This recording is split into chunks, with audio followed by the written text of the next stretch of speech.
Tonight, I have a great man of God in the podium. We have a great man of God who is deeply rooted in the Word of God. In fact, I call him the encyclopedia of the grace of God. The grace of God is encompassed in him when it comes to Scripture. You will not be disappointed tonight. I have as guest pastor no other person than Pastor Miles Godson. You are welcome, man of God, into the podium. Thank you so much, man of God. Thank you so much. We'll be sharing tonight about a very important topic. It is called power levels. A lot of times, children of God wonder when they see people manifesting in the Spirit, falling under the anointing, hearing news of people being healed and testimonies. They wonder, what is this about? Is it some kind of gimmick or trick? Tonight, your understanding shall be enlightened by the words of God that are going to come out from the oracle of God. Man of God, can you take us deeper?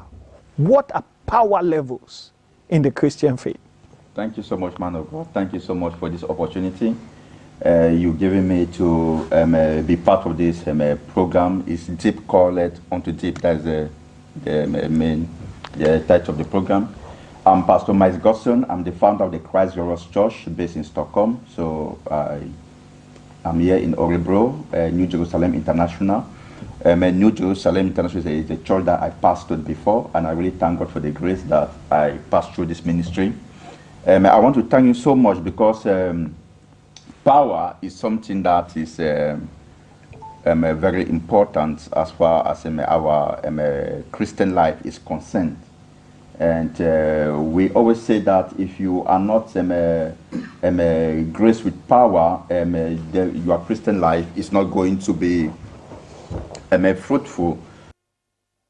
You have to be distinguished. Actually, the Bible says when we were being baptized by the Holy Ghost, we are automatically going to operate in the power of a God.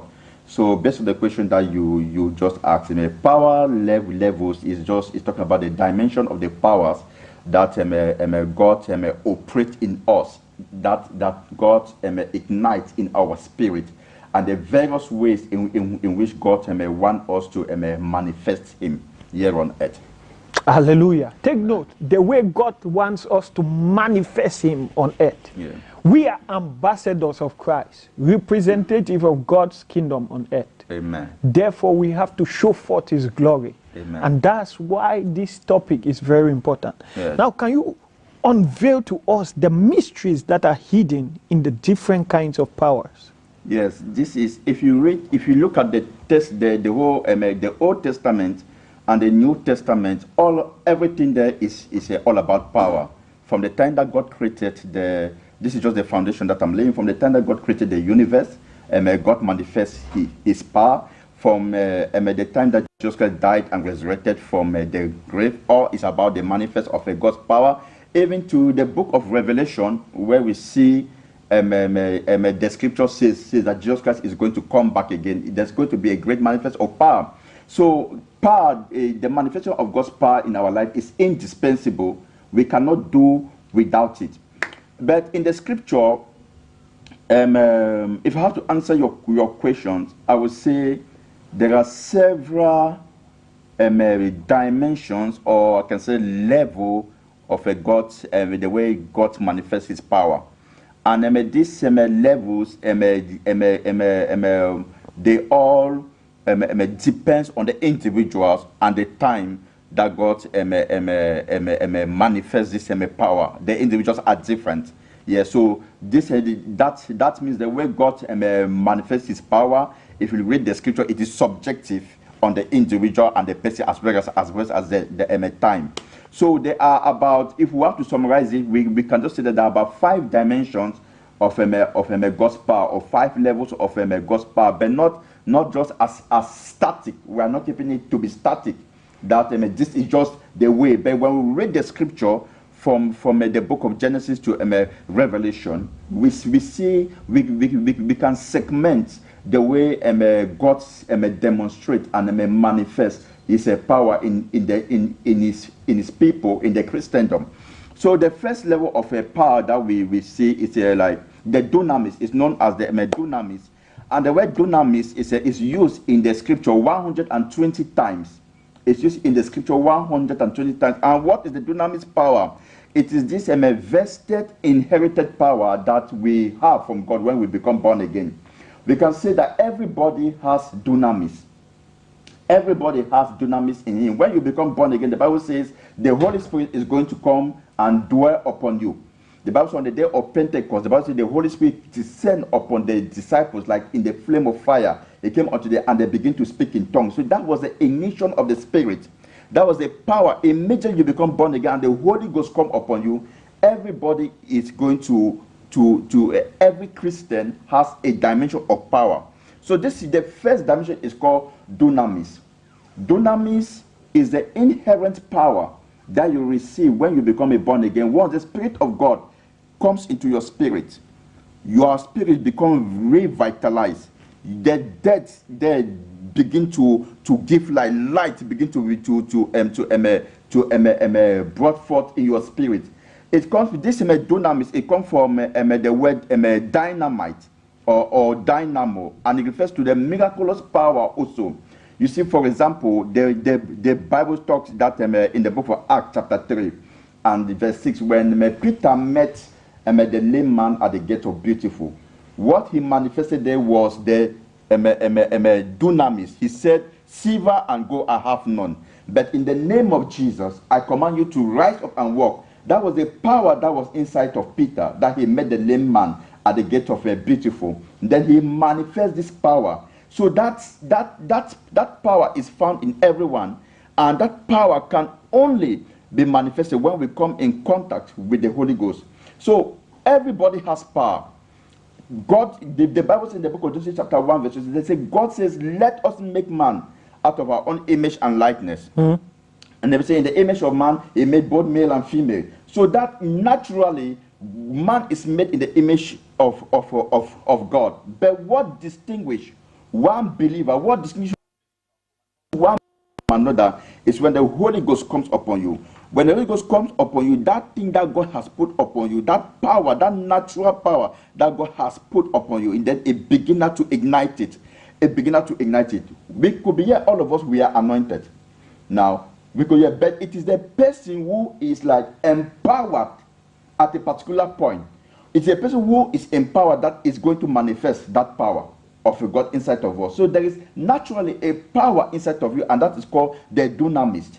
That's the first level, and I think that in the Christendom, if you look at it to the man of God, everybody, I think the majority of what we call power now is is just the dunamis level. Yes, it's just at the level of the dunamis. For example, you become born again. The Bible will become born again. The Spirit of God that resurrected Jesus Christ, yes, that dwells in you also. Is going. Yes, that's the power of God. That's what we call the dunamis. That's why you see when we are praying for people, when they are open and are worshiping God. Now, what makes the power work is that when we say receive it in the name of Jesus, the Holy Ghost come in contact with the Spirit. When the Spirit is open, then automatically see they will be falling down under the power of God. They will go down. That's what we are talking about now, the dunamis. It is an explosive power, like a bomb that got exploded. So that is the brief stuff that we talk about, the dunamis. Get the point. It's the dynamite. It's the dunamis. It explodes. It's an explosion of power. Amen. And once you are in this level, your spirit in contact with the word of God, released from the servant of God, operating at that point in time. Yes. And the Spirit of God moves. And one thing, man of God, it is the Bible says the word of God in the book of John chapter 1, verse 12. It says, from the beginning was the word was with God, and the word was God, and the word became flesh and dwelt among men. Now that's the first part. Now, this power, this dynamite, is mostly propelled when the believer is connected, number one, and if the believer actually has the word of God in him or her. Yes, but that's why the Bible says, and the word of God became flesh and dwelt among men. When the word of God through meditation has become flesh and dwelt among you, So when they say release it, it now causes another explosion. Amen. Yes, then that the power of God now comes over you. It is you can easily access it when you are connected, when you are a believer who actually is a word addict. Yeah, so we are going to see another dimension like the Kratos, which is connected to the word. But the second level of power that I want to talk about is the exousia. And we are going to see that in the book. Take note, the exousia. Yes. Exousia. Yeah, the exousia. And we are going to see that in the book of Luke chapter 10, verse 19. The Bible says, behold, there are two words, the exousia and the dunamite. They're in the Greek version. This word, dunamite and exousia, these are the Greek and Hebrew versions of the word of a power used in the scripture. Because normally, they are written in English form, the English form. But when you go into the Greek translation of it, you have the proper comprehension of what power is all about. You have the proper understanding. So that's why we go into the Greek or the Hebrew word of it, so that we can see the original translation, what it actually means. Because there are slight differences as far as this power is concerned. And if you don't understand them, you will see even in the Kratos. I'm going to show you some deep things that in the Kratos power, how without you focus on the word of God and renewal of your mind, you cannot never operate in the Kratos dimension of a power. Take note, without you focusing on the word of God Yeah. and renewing your mind, you cannot function in the Kratos power. Now, this is something that the Kratos power is giving birth when actually you are a word addict and the word of God has dwelt in you. Then your soul is a power that comes for the transformation of your soul. For example, it's a power that without the Kratos power, you cannot follow, you cannot walk under the will of God. So if you see, for example, God gives an instruction that go left and right. The stubbornness of the person not to go is because of the lack of the Kratos power in the mind of that believer. Take note, very deep. The ability for us not to walk in God's will is the absence of the Kratos power in us. Yes, the Kratos power is because a lot of junks are in the mind of the person. The person's mind is divided, and consequently, that power now could not work in you. And so, for God to actually, because at times when you say receive it here, people are falling. It's the Holy Spirit who knows actually what he is putting in those people, what is removing and what is depositing. Because there are two things, either outcast or incast. Exactly. Yes, that's what the Holy Spirit is doing. So when the person is falling down, it doesn't actually means that it's devil falling out, that devils are fleeing. No. It exactly. Could be an incast. Exactly. Yeah, God is putting something inside the person. Yes. So take note, what he just highlighted, he said in the scripture, Apostle Paul said, he's speaking to his son Timothy. He says, step up the gifts that came to you by laying on of hands. Yes, exactly. It means they laid hands on him and there was an impartation. Yes, exactly. As the man of God said, there is an input, and not necessarily when someone is under the power means they're falling under a demonic force. Yes. It's sometimes an impartation of what the Holy Spirit is doing. If you listen to the text that you just mentioned, man of God, it said, do not neglect the gift that have been impacted of the true word, the laying of hands. Yeah, so that it means that actually there was something in Timothy that when Paul laid hands, it came in contact with. Yes, and truly that gift now is stirred up. Yes, so when the gift now is stirred up, now you must be, because the Bible says God made man complete out of his own image and likeness. Yes. So whenever everyone is born with that potential. That's why I see even a demoniac or somebody who don't have the Holy Spirit can curse you and it work because the people carry power. Yeah, but now what distinguishes that evil power from the true power is when the Holy Ghost comes upon you, it will now therefore prune what is supposed to go out and what's supposed to remain for the value of a God. For the value of the kingdom of God. Amen. Amen. So we have the exousia. I want to speak something about exousia. Now, this is another dimension of power that is very, very important. Listen to me carefully and follow this stuff, because you are going to be blessed today with this message. Because we say a believer without power is not a believer to me. A believer without power, if you don't command power, the world is going to, you cannot influence your world. Because what distinguishes people, how would the unbelievers come to God without us manifesting the power of God. When they see the power of God, the Bible says in the feast of Cana, in the book of John chapter 2, when Jesus converted water into wine, that was the first point recorded in the Bible that the disciples believed him because of what he did. It means that if he did not manifest the power and he was just only speaking that he was the Son of God, the people, they will not believe in him. No. So he also demonstrated, he did not just talk, he also demonstrated the power. So there is this level of power called the exousia. Now this is many of us can operate under the dimension of the dunamis, because that is the first power that is released upon you when you become born again. Even as ministers, we may pray or people fall, but there is a level called the exousia. With the exousia power, now it is the power of rulership, the power of authority. So in that book of Luke chapter 10 verse 19, that says, behold, I have given you authority to trample upon scorpions and snakes, and upon all the power of the enemy, and nothing shall by any means hurt you. Now that word authority there is translated exousia, and the word power that follows is translated dunamis. Yes, it's translated dunamis. He said, I have given you authority to trample upon scorpions and upon all the power of the enemy, and nothing shall by any means hurt you. That means, so now to trample upon scorpions and snakes, that's the second level now. You and I are supposed to trample, and in order to trample upon them, that means to be on top of them, you must have a call exousia. What is exousia? Is the authority. For example, I can stand here and speak. Yes. Viewers all over the world, you must understand this. What the man of God is saying is not literal snakes and scorpions. Yes. But in the kingdom of God, our battle is not against flesh and blood. Yes. Everything represented in the flesh exists in the spirit. Yes. It's just like something that is a mirror.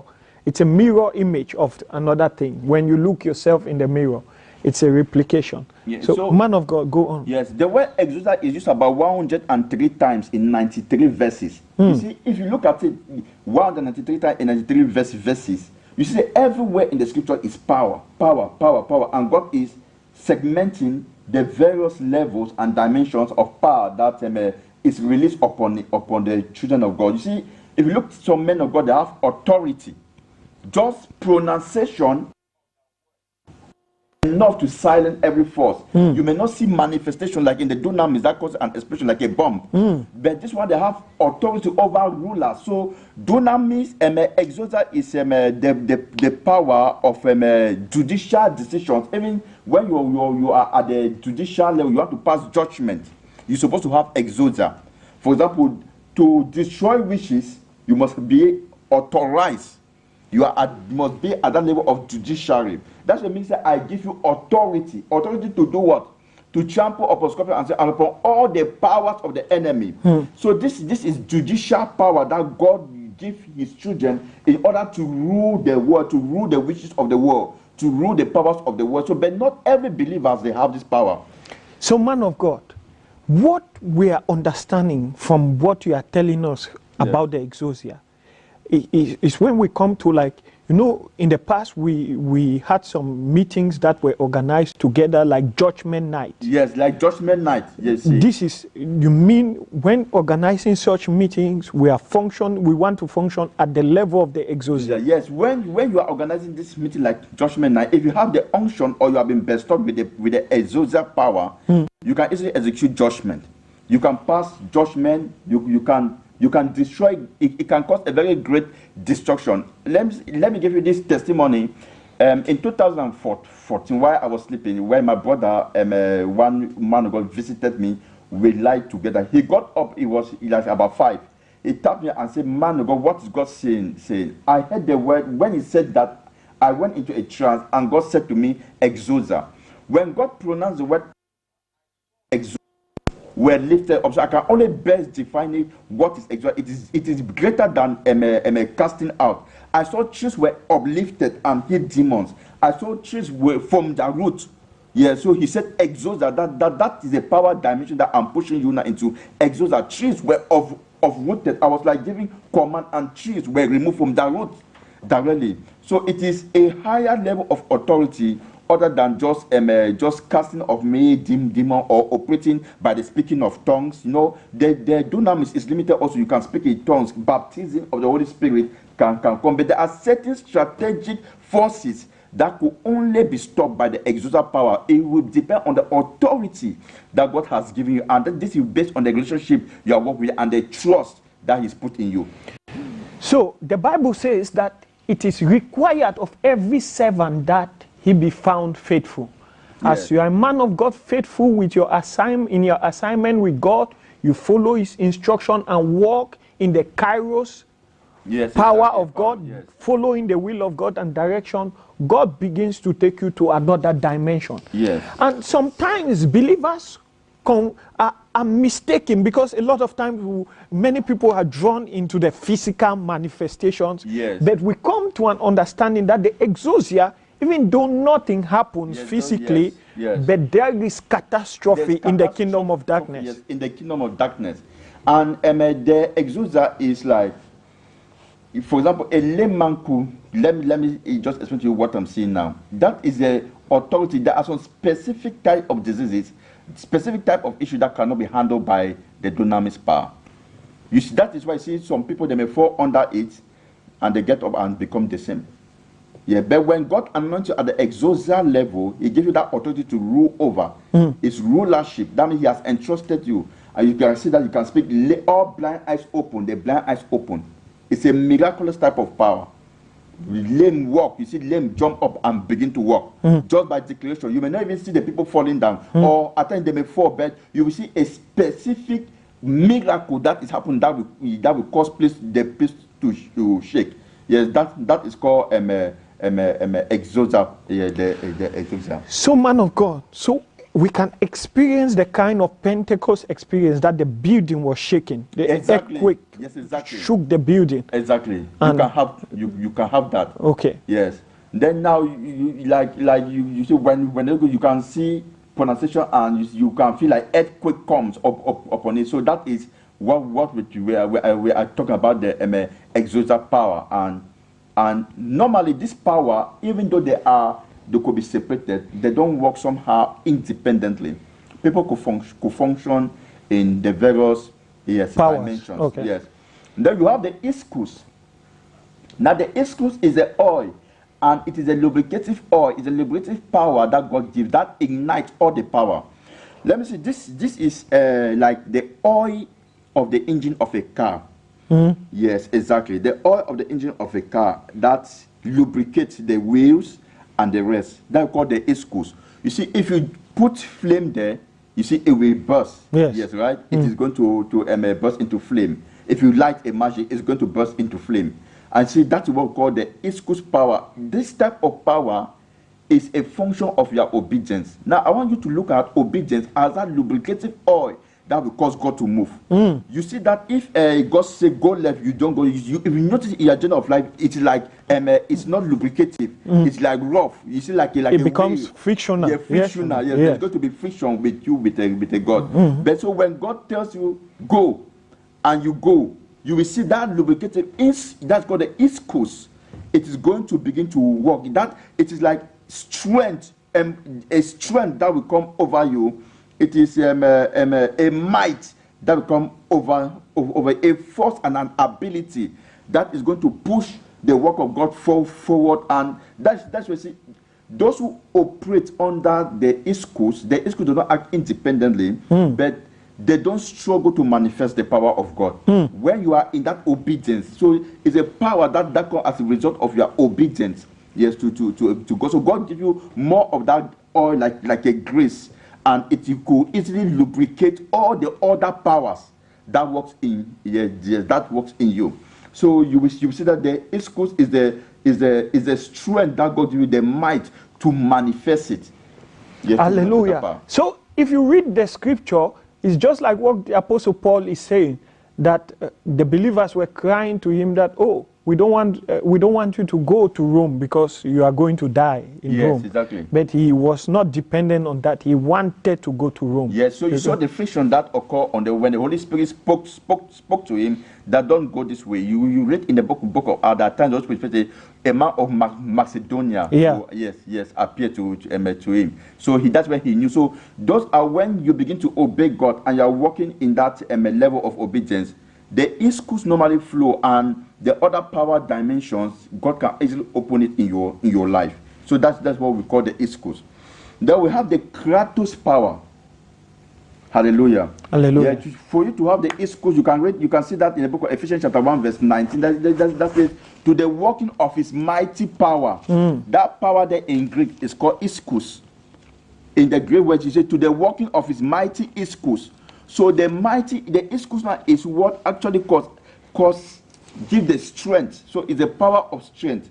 He said in the book of Mark chapter 12 verse 8, that we all thy strength. This is the first commandment. So it is the empowerment on you that you could easily function in the other dimension of a power. So that's known as a ischus. You can also have that from 1 Peter chapter 4 verse 11. You can see that as with the ability that God has given to him. Yes, it is a divine enablement. It is the divine of ability that you have as a result of your work with God, your obedience with the work of God. You will see that at times, I can say that worship actually produces, it also ignites this ischus. It's just like you have palm oil. When the palm oil has coagulates, you need to warm it.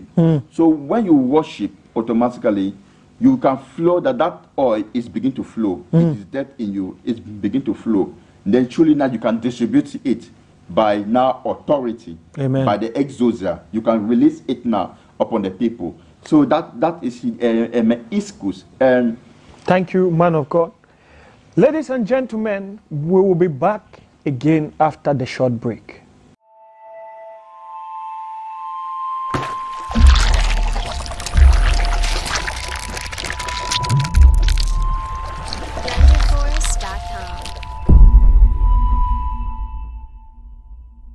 Welcome back, and we are going to continue again with our pastor, Pastor Miles, the General Overseer of CGC, Christ Glorious Church, Amen. Stockholm.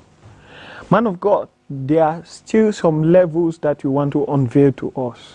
Yes. Can you take us deeper? Yes, thank you so much, man of God. As a matter of fact, our ministry here, as well as CGC, is a power-packed ministry. We always have the program Christ Gospel Show. You saw how the manifest power of God, and yes. God is doing a lot of things. Amen. Yes, it's also a word ministry. So the next dimension that I want to show you as far as the power of God is concerned is what we call the kratos. As a matter of fact, the kratos power is based on the word of God in you. It's a power of the intellect, the power of the soul.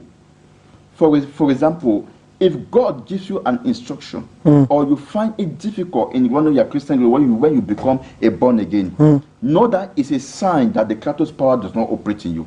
There's some Christians that when they become born again, they find it difficult to continue in their Christian race. They find it difficult to come to church. You push them in everything that they do. It's because of the kratos power that is like. So it's the power of the soul. That power comes when the soul is renewed.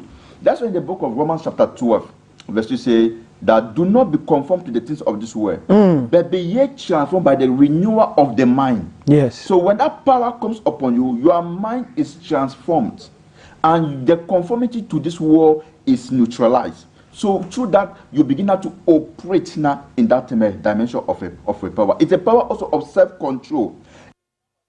It's the fruit of the spirit, the power of love, gentleness, patience. Yes, self-control, kindness. You see, there are some ministers of God, yes, that they have the gift, but they don't have the fruit of the spirit. It is because the kratos power, which is also known as the power of the word, has not been ignited in the spirit. So they will need somebody with a word capacity to be able to transfer and release that grace upon them, upon their life. So that's what we are talking about, the kratos power. So it is the power that reigns in our soul. So if you can know the will of God, but if you don't function in the will of God, it's because of what your soul has not been transformed. And this is because of the fact that there are demonic influence that has held your soul in captive. So it is a gradual process you have to take to chew the word of God, meditate on the word of God. When you meditate on the word of God, it is the Bible says the word will become flesh, just as I explained, and dwells among you. So when the Holy Spirit will come upon you, it will ignite this power, this Kratos power, and you will see you will begin to do what God asks you to do. The power to do. Yes, the power to do. Yes, to function inside the will of God. God, yes, the will of God. In the will of God. Yeah, you see, I used to have visitation from this power where an angel of God will appear to me and lay hands on me, and like electricity will enter into me. Maybe God has said I should do something and I could not do it, or He has given me a specific instruction. That God will come with this empowerment, yes, to enable me to do that thing. Yes, so that is what we call the Kratos power. So you see, the man of God is explaining to us that the Kratos power is the power that gives us, that comes from the ability to obey God's will. The man of God, some people do not experience the supernatural like some of us have the grace, by the grace of God, to see. How can they know that, oh, I've been empowered now to move in the Kratos? I've been empowered with the will of God, if they are hesitant in obeying the instruction of God? Because the Bible says God speaks at sundry times and at sundry in different ways. Yes. How can you open their senses so that they are enlightened? Like, Samuel was in the temple hearing the voice of God, but not knowing it's God speaking. Yes. Till Eli told him, go and lie down. When he speaks, say, your servant is listening. How can you help them to understand that, oh, this visitation, maybe this dream is God trying to draw me back in line?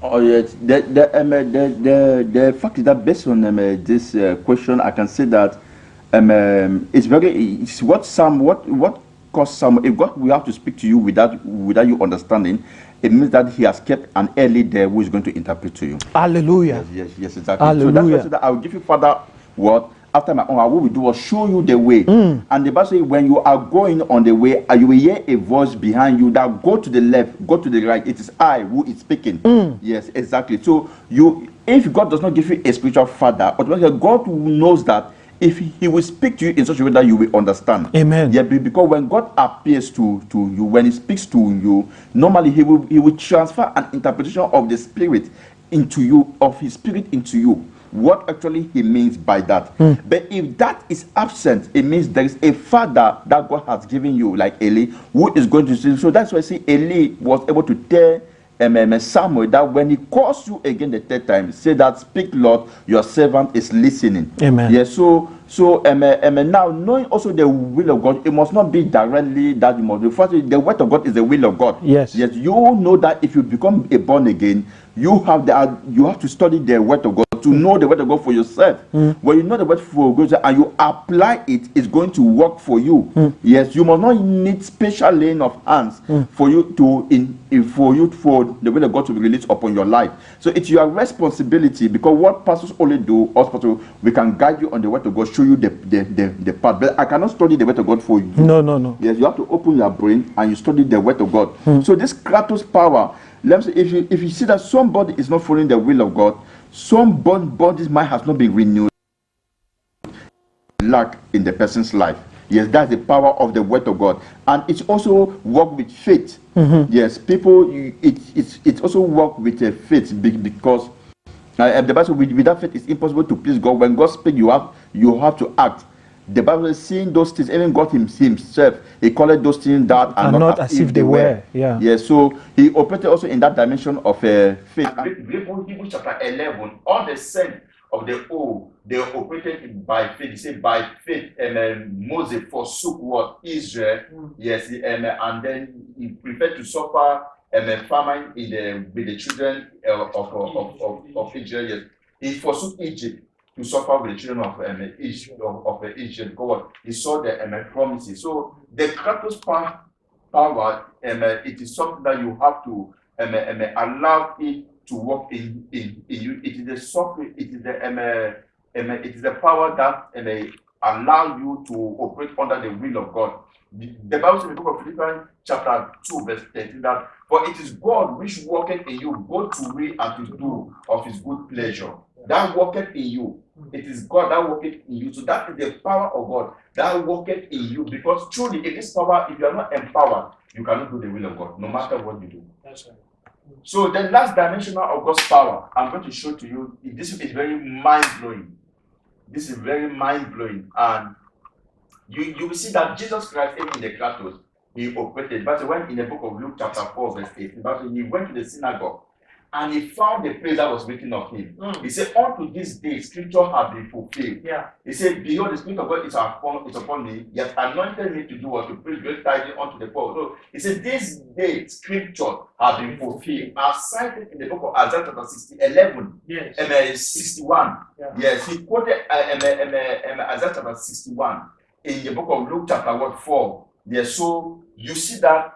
Now that is Jesus had the Kratos power. He worked on the inside of him. He was a man of the word. That's why each time it is written to the devil, it's written. That's what we call the Kratos power. For him to do the will of God. Because the devil wanted him to have a shortcut.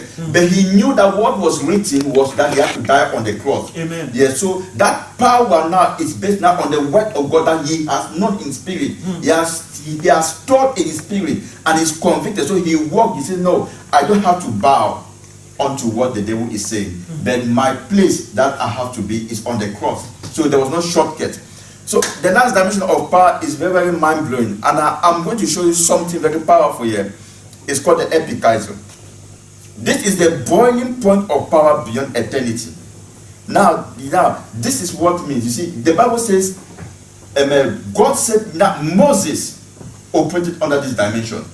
We have Moses in the scripture who operated under this dimension. We have Joshua who operated under this dimension of power. We have Peter who operated, and we have the Holy Ghost that the angel who came upon Mary operated. The conception of Jesus Christ was based on the epikaizo.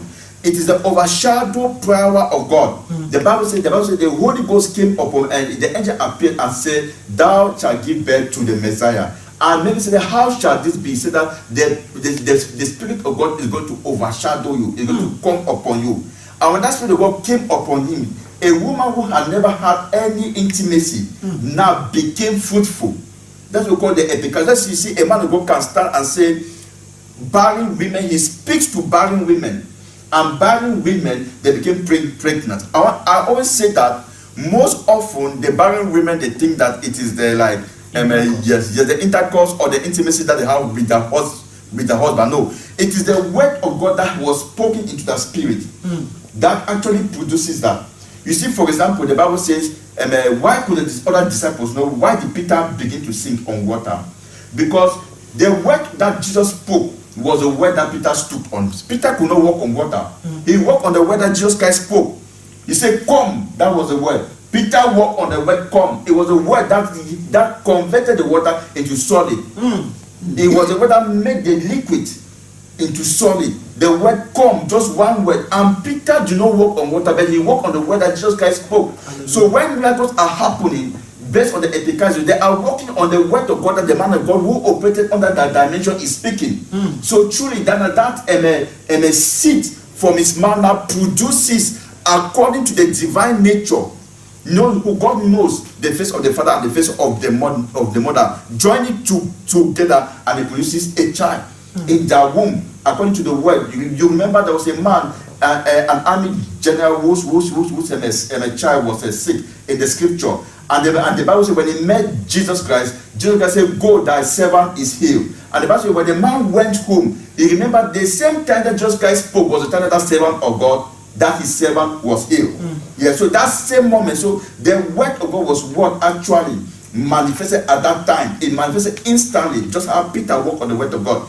So we are also going to see that in the Peter. The Bible says Peter uses his shadow to heal. The Bible says people were sick, and the Bible says Peter, his shadow, when they stood on their place, and the Bible says his shadow, he could pass over. The shadow of Peter could just touch them. And when this shadow of Peter touched it, the Bible says everybody became ill. Yes, then The Bible also speaks about when Elijah and Moses appeared unto Jesus Christ. When they appeared to Jesus Christ, the disciples were asleep, and when they turned and saw a cloud cover him, and the Bible says they heard a voice that spoke from heaven. And when they saw it, Jesus Christ was standing with Elijah and Moses, yes, on the mountain. So you see, the epikaizo is the boiling power of God beyond eternity. That how can somebody like Joshua could stand and tell the moon to be still and the moon be still? That's a high dimension. That means even the creature of God was able to obey a man like Joshua.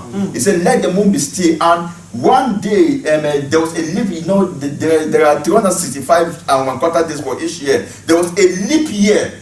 You see, that gives that to 366 days. Now, after every 4 years, there was a leap year because somebody spoke and the sun became still, and that it changes the date that God has made, a human being. You see, now another person that operated on that was Moses. I used to say that Moses became wroth with God. If you look at it very well, he said that if there's a prophet among you, I will speak to you in what? Dreams and visions. But say, but with my servant Moses, it is not so. I speak with him face to face. I have to tell people that Moses was not a prophet. He was the incarnation of a Christ in a human being. Because if there's a prophet, he related Miriam and Aaron to be the prophet. But he said, but with Moses, I do not speak to him in dreams and vision. There's no place that Moses, the Bible says Moses slept and dreamt.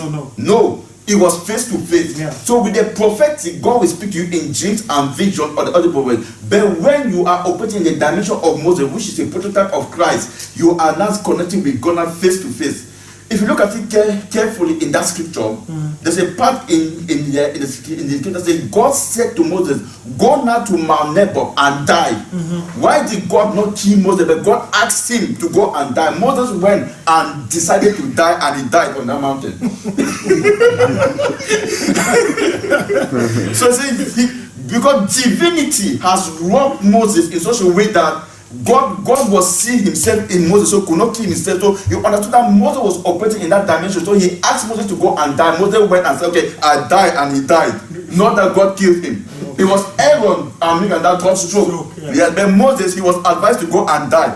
So what type of confidence is that? For example, God can tell you that go there and die, and you decided to die, and you die.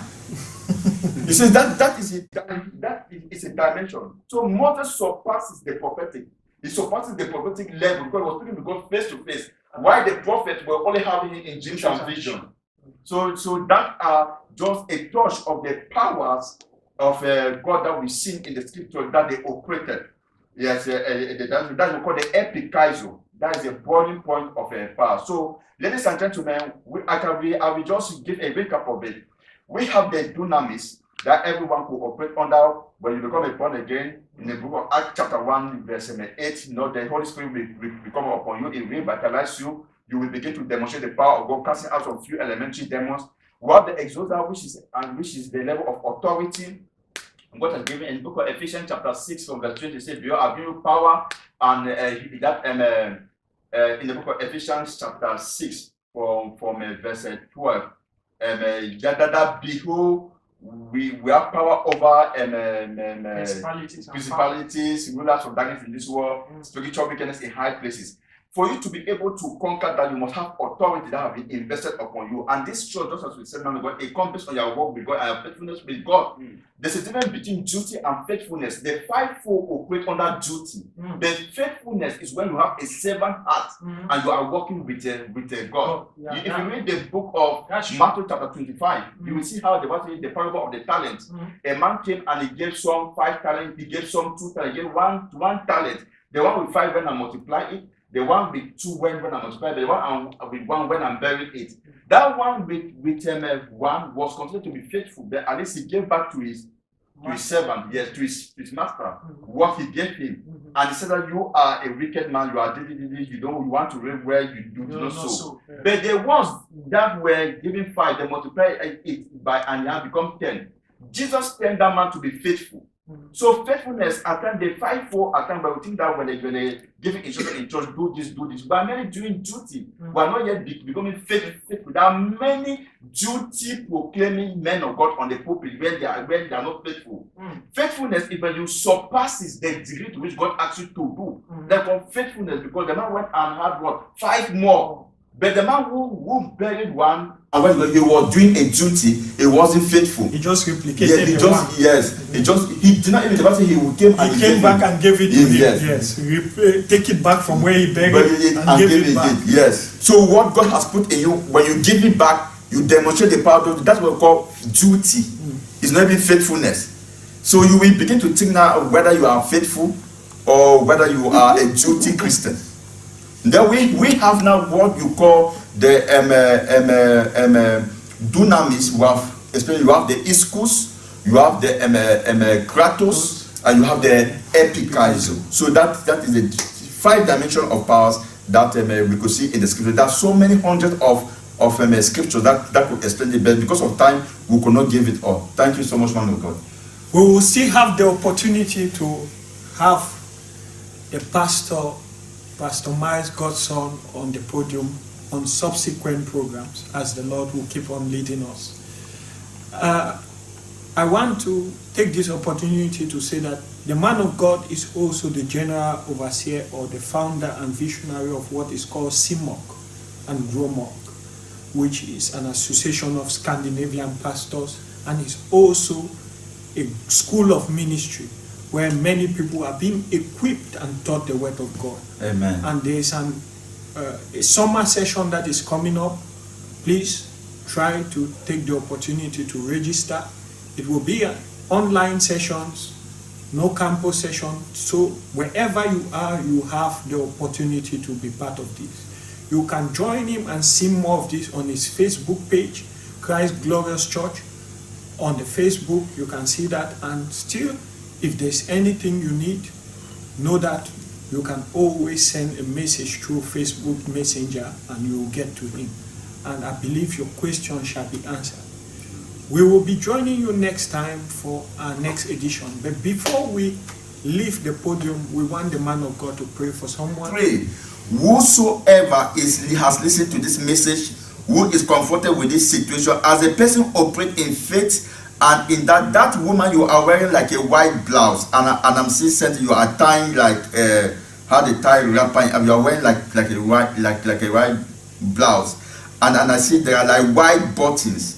I pray, Father, for that lady, wherever she is, having that problem with the stomach, I command and rebuke by the mighty power of God. Let it come out now in the name of Jesus. Amen. Whatsoever has been in that stomach, that has been moving day and night, that you have been complaining, you have been going to the hospital and say it cannot come, may the supernatural power of God meet you there right now in the mighty name of Jesus. Amen. I pray. I see a somebody like a mad person is dressed with like a rascal, like a Jamaican, and I pray wheresoever this person is, my Father, my God, may that person receive the power of God, and may that chain, oh God, of madness, make it come out to that person in the mighty name of Jesus. Amen. Every spirit of madness, I command it out right now in the mighty name of Jesus. Amen. Father, I give you honor for all those who are watching this video.